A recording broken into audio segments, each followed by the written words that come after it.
Chapter 8 Stop Meat Eating. At that time Mahamati the Bodhisattva Mahasattva asked the Bhagavan in verse and again made a request, saying, Pray tell me, Bhagavan, Tathagata Arhat, fully enlightened one, regarding the merit of not eating meat and the vice of meat eating. Thereby I and other Bodhisattva Mahasattvas of the present and future may teach the Dharma to make those beings abandon their greed for meat, who, under the influence of the habit energy belonging to the carnivorous existence, strongly crave meat food. These meat-eaters, thus abandoning their desire for its taste, will seek the Dharma for their food and enjoyment, and regarding all beings with love, as if they were an only child, will cherish great compassion towards them. Cherishing great compassion, they will discipline themselves at the stages of bodhisattvahood and will quickly be awakened in supreme enlightenment. Or staying a while at the stage of sarvakahood and prajakaputahood, they will finally reach the highest stage of tathagatahood. Bhagavan, even those philosophers who hold erroneous doctrines and are addicted to the views of the Lokayata, such as dualism of being and non-being, nihilism and eternalism, will prohibit meat eating and will themselves refrain from eating it. How much more, O world leader, he who promotes one taste for mercy and is the fully enlightened one? Why not prohibit in his teaching the eating of flesh not only by himself but by others? Indeed, but the Bhagavan who at heart is filled with pity for the entire world, who regards all beings as his only child, and who possesses great compassion in compliance with his sympathetic feelings, teach us as to the vice of meat eating, and the merit of not eating meat, so that I and other Bodhisattva Mahasattvas may teach the Dharma. Said the Bhagavan, Then Mahamati, listen well and reflect well within yourself. I will tell you. Certainly, Bhagavan, said Mahamati the Bodhisattva Mahasattva, and gave ear to the Bhagavan. The Bhagavan said this to him, For innumerable reasons, Mahamati, the Bodhisattva whose nature is compassion is not to eat any meat. I will explain them. Mahamati, in this long course of transmigration here, there is not one living being that, having assumed the form of a living being, has not been your mother or father or brother or sister or son or daughter, or the one or the other, in various degrees of kinship. When acquiring another form of life, may live as a beast, as a domestic animal, as a bird, or as a womb-born, as something standing in some relationship to you. This being so, how can the Bodhisattva Mahasattva, who desires to approach all living beings as if they were himself, and to practice the Buddha truths, eat the flesh of any living being that is of the same nature as himself? Even Mahamati the Rakshasa, listening to the Tathagata's discourse on the highest essence of the Dharma, attained the notion of protecting Buddhism and, feeling pity, refrains from eating flesh. How much more those who love the Dharma? Thus, Mahamati, wherever there is the evolution of living beings, let people cherish the thought of kinship with them, and thinking that all beings are to be loved as if they were an only child, let them refrain from eating meat. So with bodhisattvas whose nature is compassion, the eating of meat is to be avoided by him. Even in exceptional cases, it is not compassionate of a bodhisattva of good standing to eat meat. The flesh of a dog, an ass, a buffalo, a horse, a bull, or man, or any other being, Mahamati, that is not generally eaten by people, is sold on the roadside as mutton for the sake of money, and therefore Mahamati the Bodhisattva should not eat meat. For the sake of the love of purity, Mahamati the Bodhisattva should refrain from eating flesh which is born of semen, blood, and etc. For fear of causing terror to living beings, Mahamati, let the Bodhisattva who is disciplining himself to attain compassion refrain from eating flesh. To illustrate, Mahamati, when a dog sees even from a distance a hunter, a pariah, a fisherman, whose desires are for meat eating, he is terrified with fear, thinking, They are death dealers, they will even kill me. In the same way, Mahamati, even those minute animals that are living in the air, on earth, and in water, seeing meat eaters at a distance, will perceive in them, by their keen sense of smell, the odor of the Rakshasa, and will run away from such people as quickly as possible, for they are to them the threat of death. For this reason, Mahamati, let the Bodhisattva who is disciplining himself to abide in great compassion because of its terrifying living beings refrain from eating meat. Mahamati, meat which is liked by unwise people is full of bad smell, and its eating gives one a bad reputation which turns wise people away. Let the Bodhisattva refrain from eating meat. The food of the wise, Mahamati, is what is eaten by the rishis. It does not consist of meat and blood. Therefore, Mahamati, let the Bodhisattva refrain from eating meat.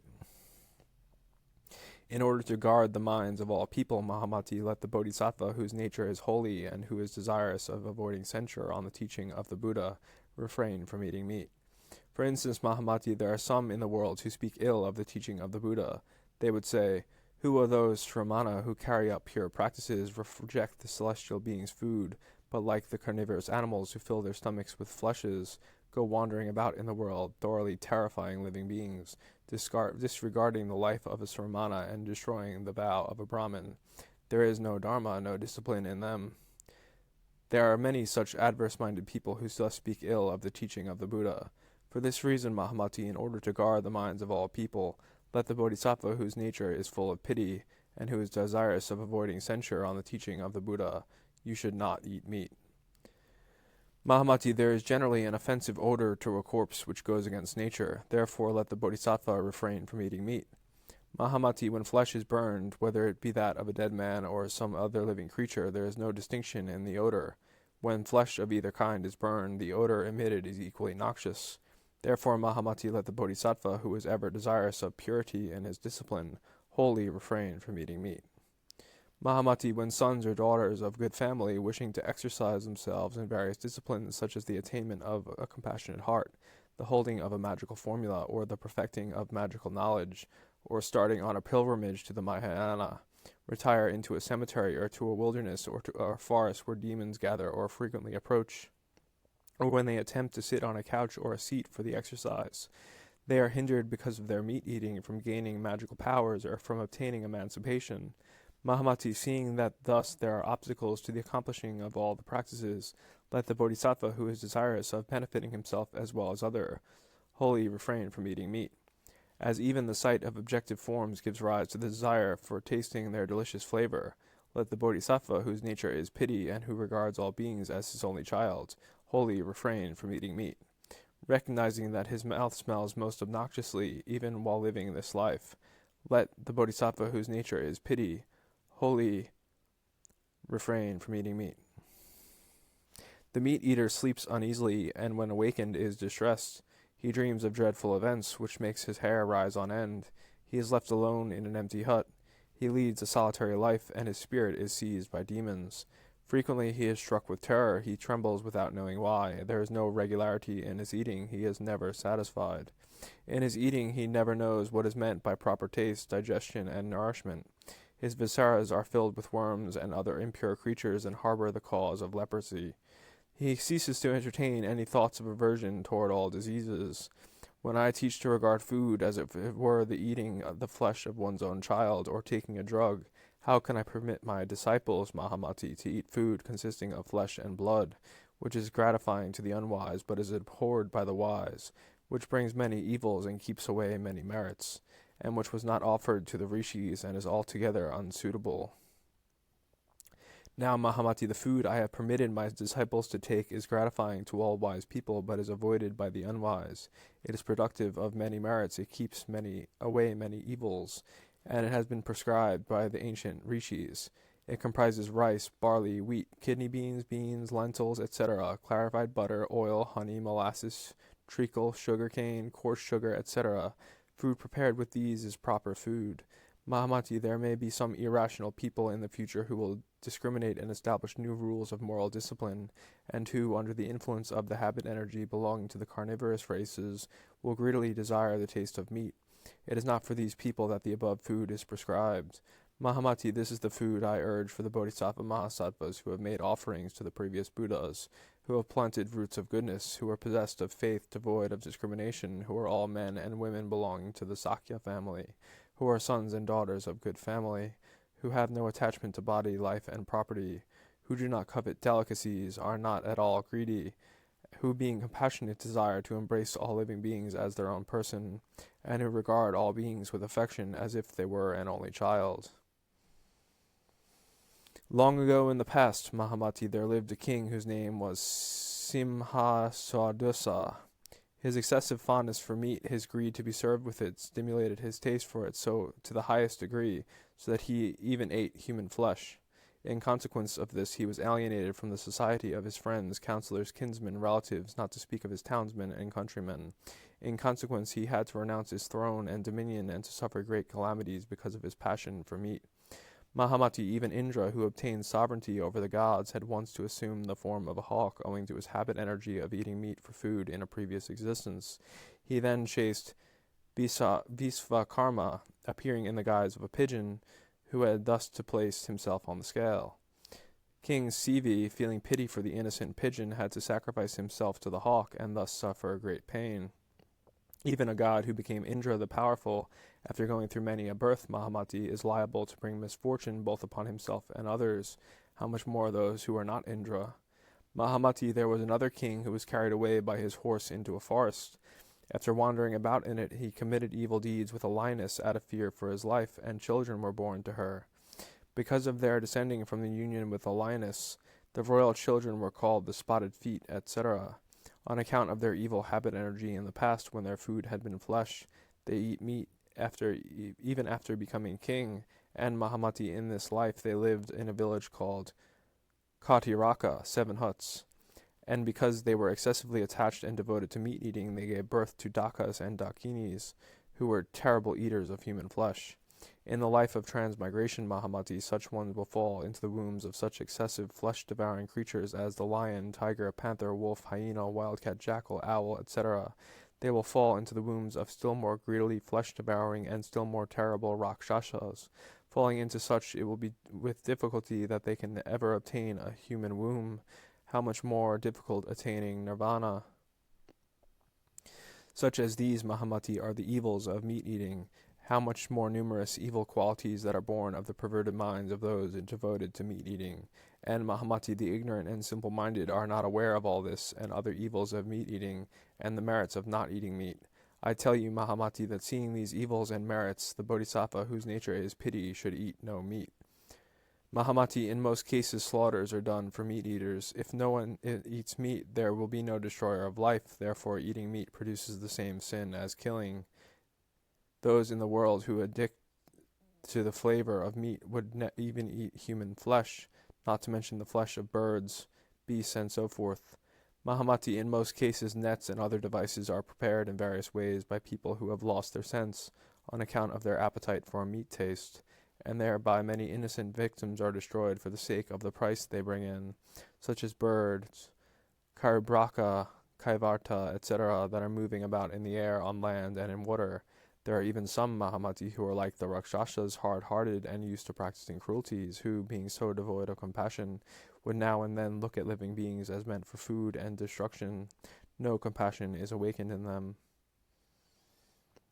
It is not true, Mahamati, that meat is proper food and permissible for the Sravaka when the victim was not killed by himself, when he did not order others to kill it, when it was not specially meant for him. Again, Mahamati, there may be some unwitted people in the future time who, beginning to lead the homeless life according to my teaching, are acknowledged as sons of the Sakya and carry the Kashaya robe about them as a badge, but who are thought evilly affected by erroneous reasonings. They may talk about various discriminations which they make in their moral discipline, being addicted to the view of a personal soul. Being under the influence of the thirst for meat taste, they will string together in various ways some sophistic arguments to defend meat-eating. They think they are giving me an unprecedented calumny when they discriminate and talk about facts that are capable of various interpretations. Imagining this fact allows this interpretation, they conclude that the Bhagavan permits meat as proper food, and that it is mentioned among permitted foods, and that probably the Tathagata himself partook of it. But Mahamati, nowhere in the sutras is meat permitted as something enjoyable, nor is it referred to as proper among the foods prescribed for the Buddha's followers. If, however, Mahamati, I had the mind to permit meat eating, or if I said that it was proper for the Sravakas to eat meat, I would not forbid all meat eating. For these yogins, the sons and daughters of good family, who, wishing to cherish the idea that all beings are to them like an only child, are possessed of compassion, practice contemplation, mortification, and are on their way to the Mahayana.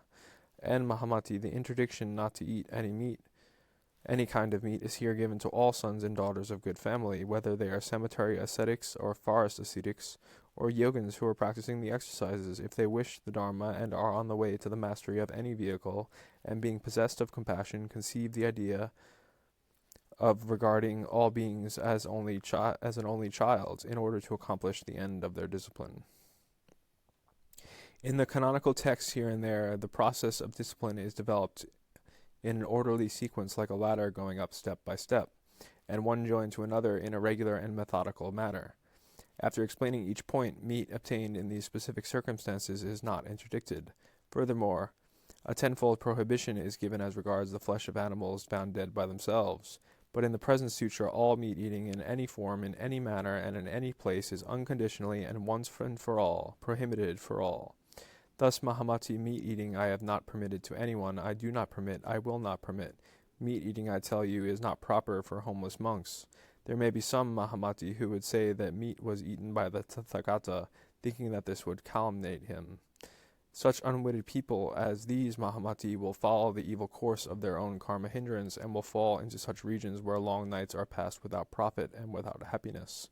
Mahamati, the noble Sravakas, do not eat the food taken properly by ordinary men, how much less the food of flesh and blood, which is altogether improper.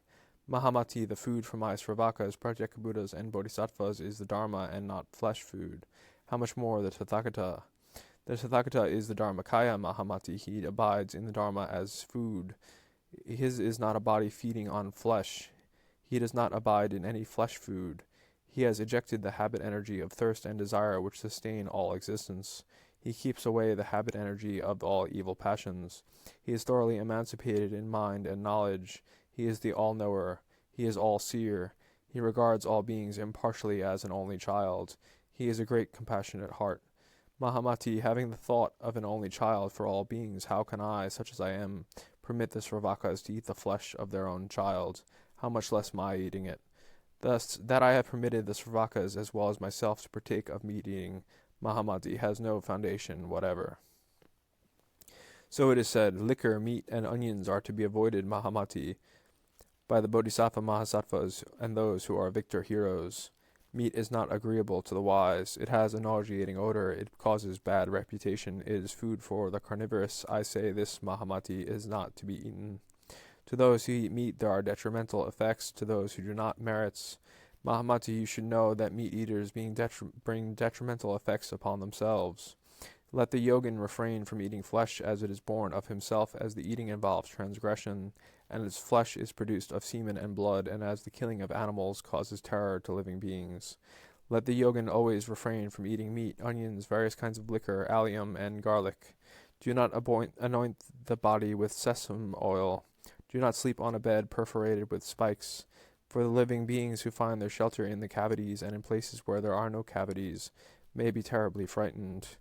From eating meat arrogance is born, from arrogance erroneous imaginations issue, and from imagination is born greed, and for this reason refrain from eating meat. From imagination greed is born, and by greed the mind is stupefied. There is attachment to stupefaction, and there is no emancipation from birth and death. For profit sentient beings are destroyed, for flesh money is paid out. They are both evildoers, and the deed matures in the hells called Rarva, screaming, etc. One who eats flesh, trespassing against the worlds of the Muni, is evil-minded.